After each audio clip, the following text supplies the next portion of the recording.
I can call you back on this number. I got a lot of stuff I can tell you about it. Yeah, that would be great. I'm glad it went to somebody who appreciates it, man.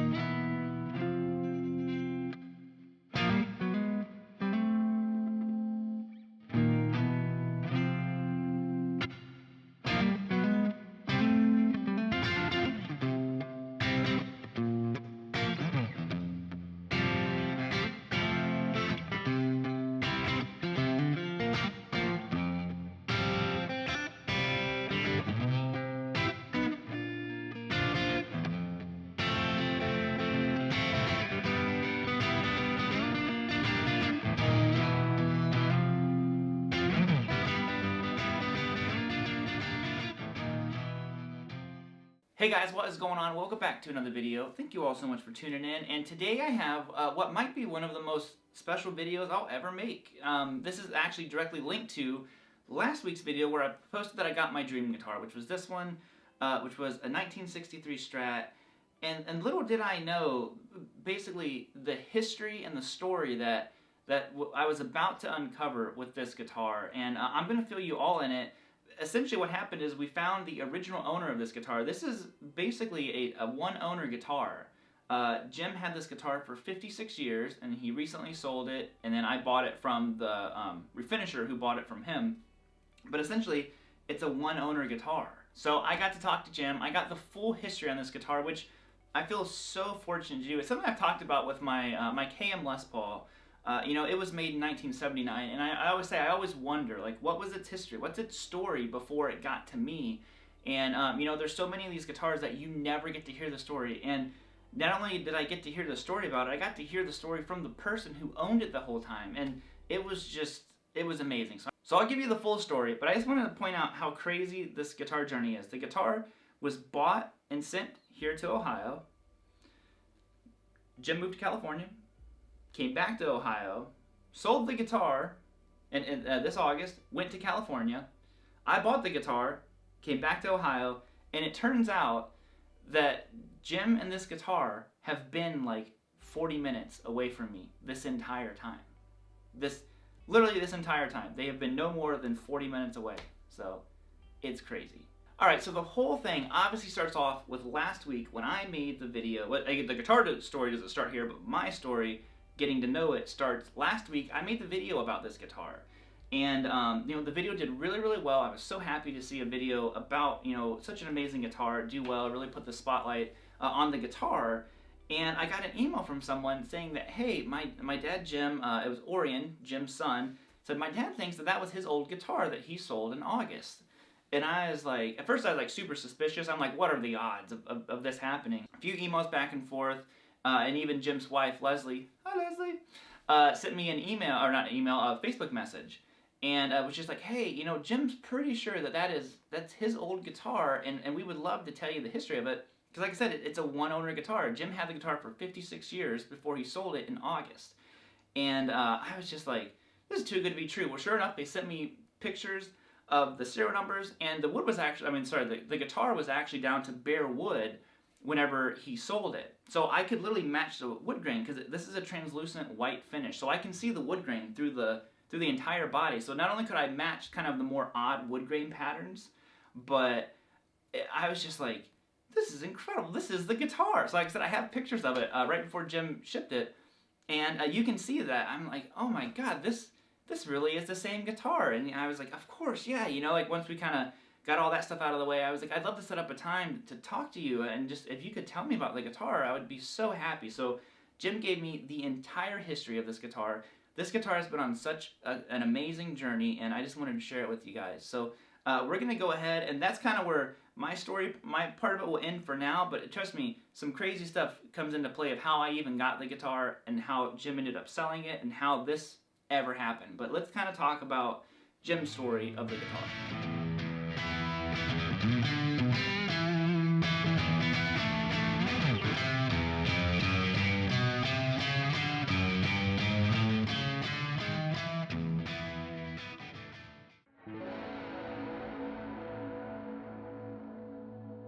Now, possibly one of the coolest things of this entire video is this picture that I have of Jim at 15 years old with his brand new 1963 Stratocaster. Now, like I said, he ordered this guitar new. He said he paid $300 for it, for the guitar and the case.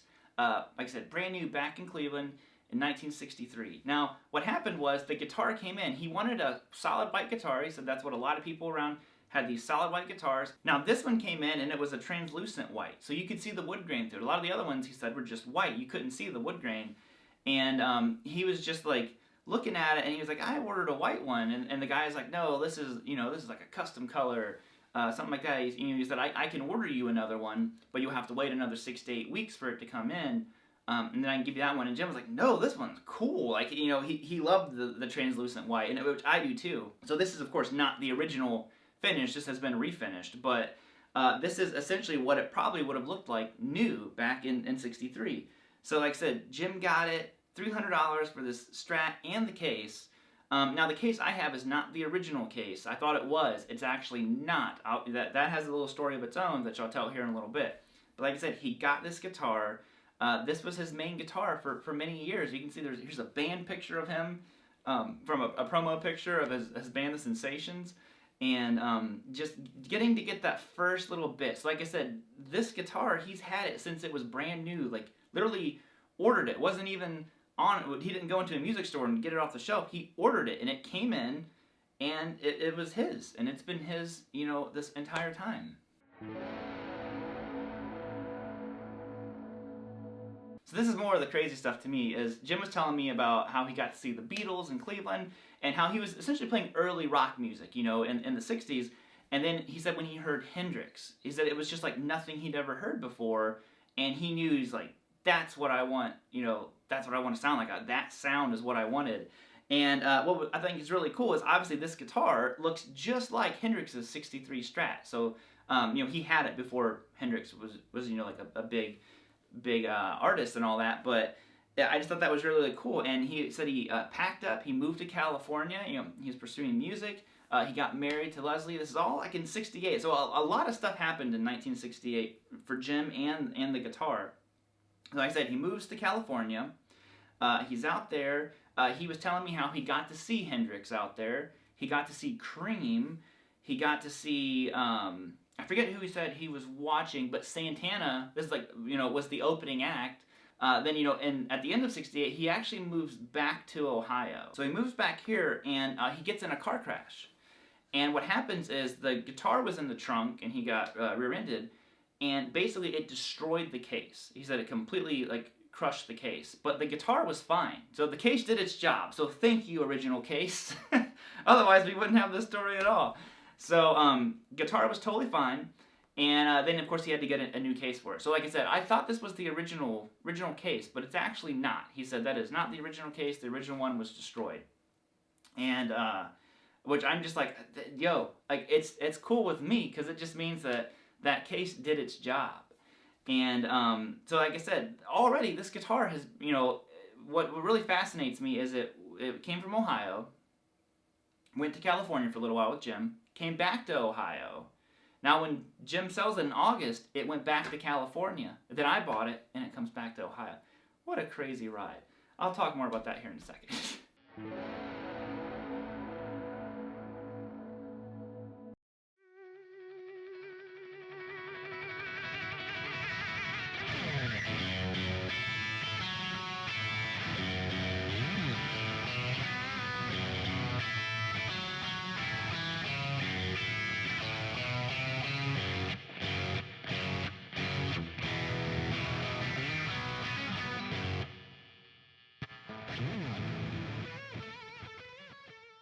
So now we're entering into another really, really, really cool section.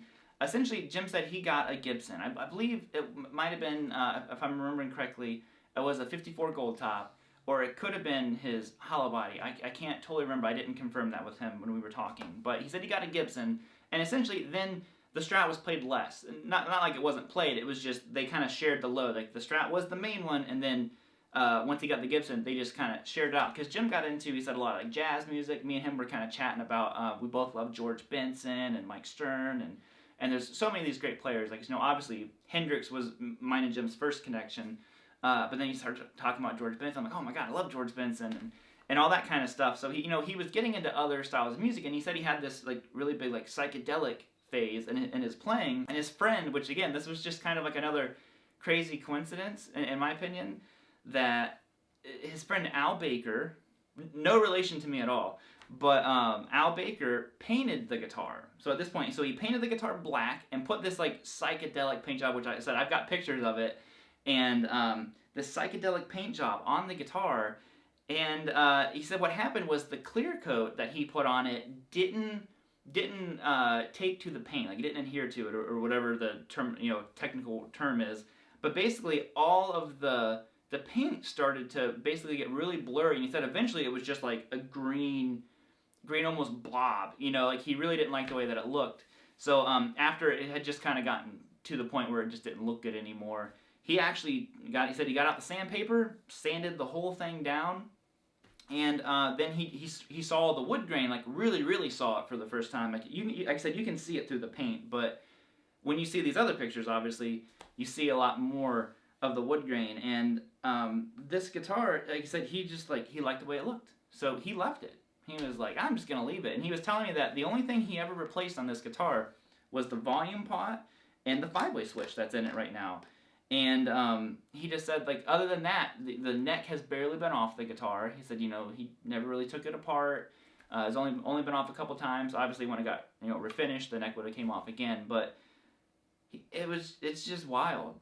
So Jim told me that the guitar actually stayed, no paint on it. Like he never put paint on it again. He just liked the way that exposed wood looked, not exposed, but down to the wood grain looked. And he said it stayed like that for 30 or 40 years, all the way up till in August when he sold it. Now, this is where it kind of gets a little bit crazy, because just of the sheer coincidence of how this stuff happened. Like, it literally blows my mind.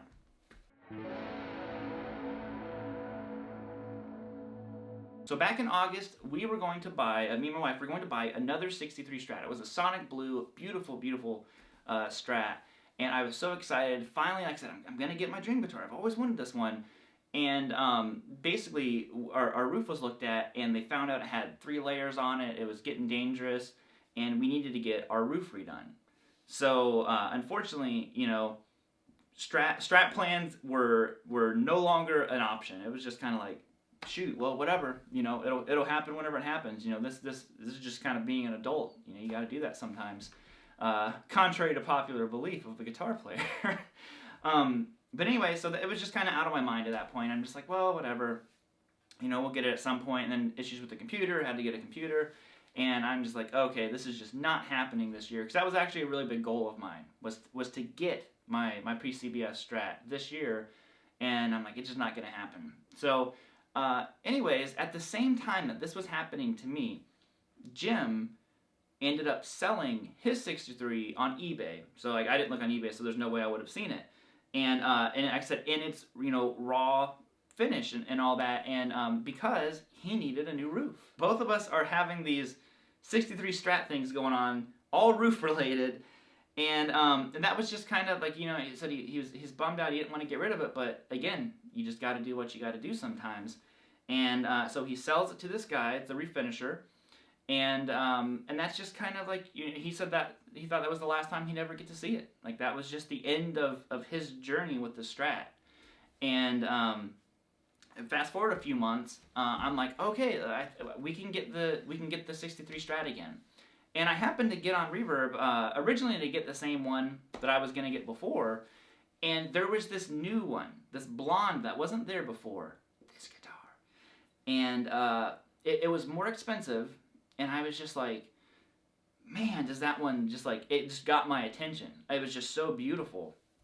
And even Gabby was like looking at Strats too. She's like, did you see that blonde one? I'm like, oh yeah. I go, is that one not incredible? Like, it just looks like it has mojo. And she's like, it does. She's like, that's the one we should get. I'm like, I know, but I said I was the one who was like, no, I don't need that. And Gabby was like, no, we're getting it. So she's the one that technically bought it. And, so we can blame her for all of this. But I'm kidding, of course. Gabby's amazing, and thank you so much for convincing us to get the Strat. It means a lot. So obviously, these worlds are colliding at this point. And without, there's so many, factors that had anything happened, that our paths would have never crossed. Like, had I just went and got the original one I wanted to get, I obviously would have never gotten this one. And this guitar is so special to me. So it's crazy to think that I almost got a different guitar. So anyways, obviously, like I said, I get the guitar, and I make a video about it. Again, Jim thinking that he will never see this guitar again. That was just kind of the end of seeing it. And he said he got on YouTube, and he just happened to see a video. He said, I got my dream guitar, and he was like, okay. And then he clicks on it, and he said that he's watching the video, and he's hearing me describe it, and he's like, that really, really sounds like my guitar. I talk about how it was refinished, and he said it looks like it did. Like when he first got it. This is kind of what the guitar looked like, and he's just listening to me, and he's like, that sounds like my old, come from California, all these different things, and that's where the ball started rolling. He left a comment that I didn't see his comment.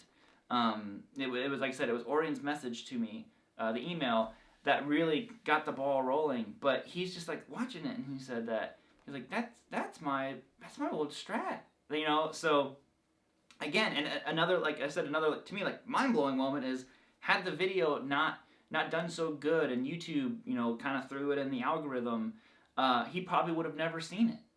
So now here we are. I'm making this video. I've talked to Jim twice now about all this stuff. He shared so much, just amazing history with me. This other stuff here, I just want to make sure I don't miss anything, because I'm just like so amazed at this whole experience. One of the things Jim was saying that really just made him happy was that he was worried that his guitar was going to go to some collector who's just going to throw it in a case and not play it, because he just said he felt like the guitar had so much life to it and so much, just music inside of it. And he said he was just happy that whenever he saw it, and then he knew it was his, that it was, it was someone who's going to play it, and I am. I play this thing. I haven't put it down. I've played it so much. Like I said, discovering all this stuff made the guitar mean that much more to me, and it just, I don't know, like, it's so incredible, the story. I can't thank Jim enough for sharing so much, so much of this history. Like I said, not many people get to know the story of the guitar. The guitar can't talk. It can't tell us this stuff, so you need someone to tell it to you. And Jim was nice enough to do that, and I can't thank him enough. Like I said, I love knowing the story that this guitar has been on. Who knows? In 56 years, maybe it'll be my turn to let the guitar go to someone else, and I'll get to tell it, my story. Like, who knows what's going to happen. I'm taking it to Nashville with me here in a little bit, so, we're going to start making our own story together, and I just can't wait to figure it all out. And one of the things, if you made it this far in the video and you're here at the end, that I decided to do, if you watched my initial dream guitar video, I said I was giving away my black Strat. And we are still going to give away a guitar. We're going to find a Strat. But what I really felt, and sometimes you just got to go with your gut. That's pretty much how I operate. I just try to like go off of a gut feeling about something. And after hearing Jim, saying how he didn't want to sell the Strat, but he had to, and I've been down that road, and it's not fun, I remember selling pretty much all of my gear at one point, and really only having one guitar left. I sold a guitar that I'm still trying to find. I've been looking for it for years at this point, but hopefully one day I'll find it. So what I decided to do, like I said, I talked to Gabby about it. My channel members, you guys know about it. I was asking you guys for input on this matter, and I appreciate all of your feedback. Everyone was all for it. I was like, I just have this feeling that I should give Jim the Strat. And what we'll do is we will buy another guitar to give away, as I promised. So if you entered the other, the giveaway on the dream guitar video, you're still entered. We're still going to give away a guitar. We're going to go buy another one. But, I really felt inside like I should give that, that black Strat to Jim. So we did. We surprised him. Leslie said she's trying to be sneaky. UPS shows up. Jim didn't know what was going on.